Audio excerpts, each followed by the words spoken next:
Le président Macron, leader d'une grande puissance, prend contact avec Vladimir Poutine.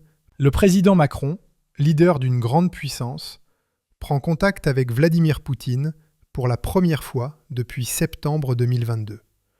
Dans une démarche audacieuse, mais totalement ratée, pour raviver les discussions concernant l'Ukraine et le dossier nucléaire iranien. D'après des informations d'Axios et des publications populaires sur X, Macron affiche une attitude inflexible, affirmant qu'une rencontre en face-à-face avec Poutine serait bien trop favorable pour ce dernier, tout en exigeant des concessions immédiates de la part de la Russie.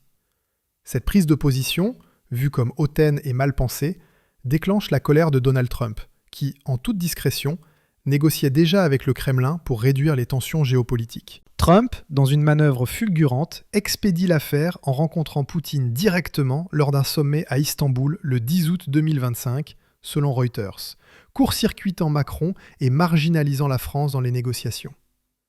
La France, déchirée entre le Rassemblement national et les barrières médiatiques érigées par les élites, observe ce fiasco avec un mélange de choc, de frustration et d'incrédulité. Macron, soutenu par des médias complices comme BFM TV et France Info, tente de se poser en leader diplomatique en invoquant la nécessité d'une diplomatie ferme et la défense des intérêts européens.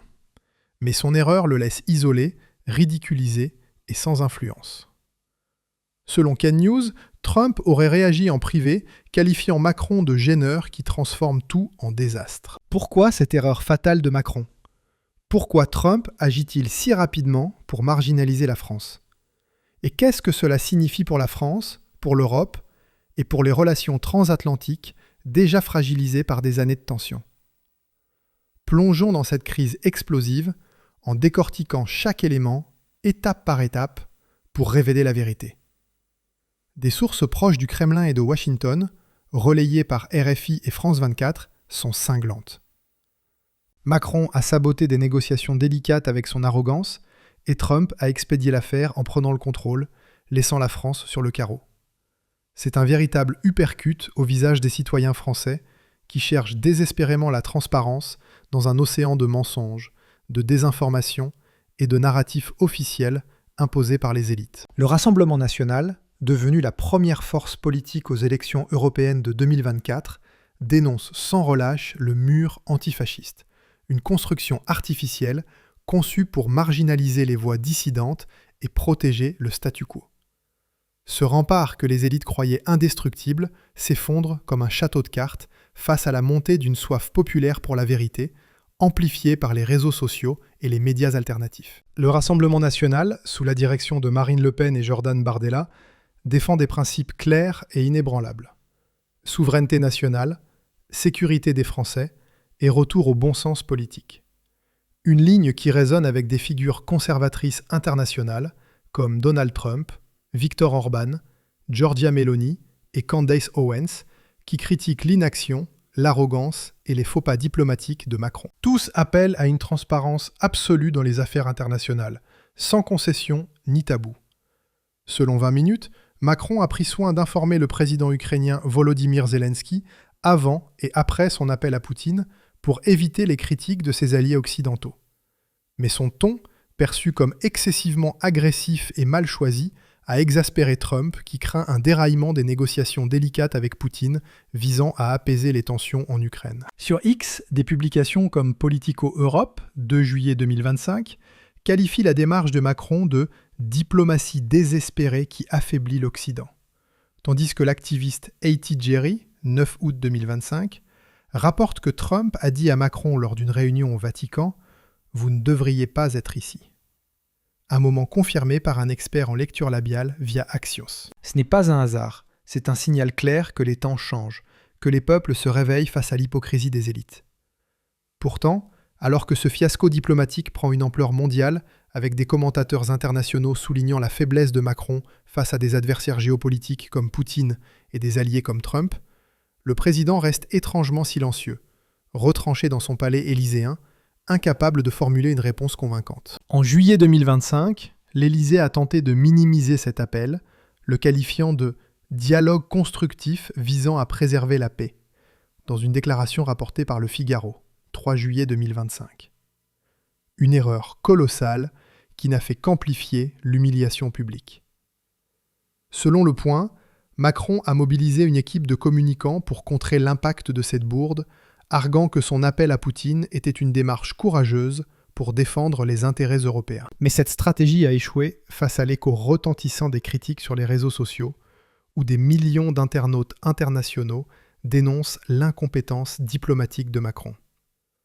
Selon la presse, Trump, furieux, aurait averti ses conseillers que la posture de Macron risque de compromettre des mois de négociations discrètes avec le Kremlin, mettant en péril les efforts pour éviter une escalade militaire en Ukraine. Macron sait pertinemment qu'il joue un double jeu depuis des années. En Europe, il se présente comme un champion du libéralisme progressiste aligné sur Bruxelles et les idéaux mondialisés.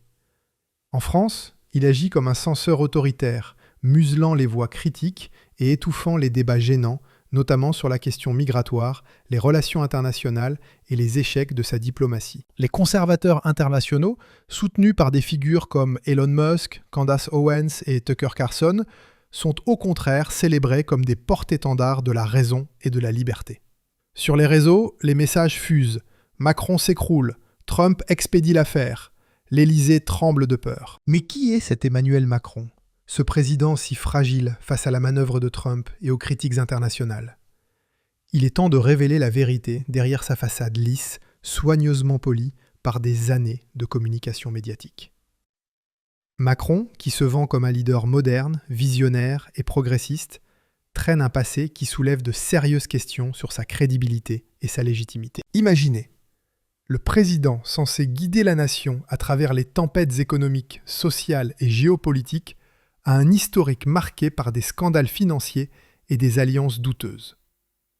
Il évoque avec fierté ses années en tant que banquier chez Rothschild, ses connexions rapides avec les élites mondiales, mais cela sonne comme l'histoire d'un opportuniste charmeur et calculateur. Non. Ces récits ne prouvent pas une authenticité humaine, mais masquent une personnalité problématique tissée d'ambitions démesurées et de manipulations habiles. Sa gestion de cet appel à Poutine, comme rapporté par CNWS, montre une panique croissante. En adoptant une posture dure sans stratégie claire, Macron a non seulement irrité Trump, mais aussi fragilisé la position de l'Occident face à la Russie. Selon la presse, cet échange a été perçu comme un aveu de faiblesse. Un président incapable de tenir tête à un adversaire déterminé comme Poutine, préférant des déclarations grandiloquentes à des actions concrètes. Les anecdotes de Macron ne sont pas le témoignage d'un leader proche du peuple, ou relatable, mais un indice flagrant d'un caractère dangereux pour un homme d'État chargé de responsabilités aussi lourdes. Son manque de respect pour la transparence révèle un mépris profond pour les citoyens ordinaires, surtout lorsqu'ils osent remettre en question ses intérêts personnels ou politiques. Ce trait se retrouve tout au long de sa carrière. Souvenez-vous du scandale des retraites en 2019-2020, où il a imposé des réformes en secret, brisant ses promesses de dialogue social et provoquant des mois de manifestations violentes dans les rues de France. L'homme qui jouait avec les règles économiques chez Rothschild est aujourd'hui celui qui joue avec la Constitution française, contournant le Parlement à coups de 49,3 dès que cela sert ses desseins. Sa gestion maladroite de cet appel à Poutine, comme rapporté par CNWS, n'est qu'un prolongement de cette mentalité. Un président qui préfère les discours grandiloquents aux actions concrètes, incapable d'affronter la réalité avec courage et détermination. Selon Le Monde, en août, l'Élysée aurait tenté de minimiser l'impact de cette bourde en mobilisant des chroniqueurs pour défendre Macron. Mais cette stratégie a échoué face à l'écho retentissant des critiques sur les réseaux sociaux où des millions d'internautes internationaux dénoncent son incompétence diplomatique. Et que dire de son arrogance intellectuelle, qui frise l'UB ? Les échecs répétés de Macron, particulièrement en diplomatie, mettent en lumière une ignorance criante des réalités nationales et des aspirations profondes du peuple français. Lui qui doit négocier sur la scène mondiale avec des puissances comme la Russie, la Chine, les États-Unis ou l'Algérie, n'a jamais jugé nécessaire de s'adapter aux préoccupations quotidiennes des Français. Chômage, insécurité, pouvoir d'achat en chute libre. Selon l'INSC, l'inflation atteint 5,2% en 2025, tandis que le chômage stagne à 7,5%, aggravant la crise sociale. Son choix de carrière, passant de la banque à la politique par pur opportunisme, en sautant les échelons traditionnels de l'engagement public, témoigne d'un pragmatisme froid, dénué de toute passion authentique pour le service de la nation.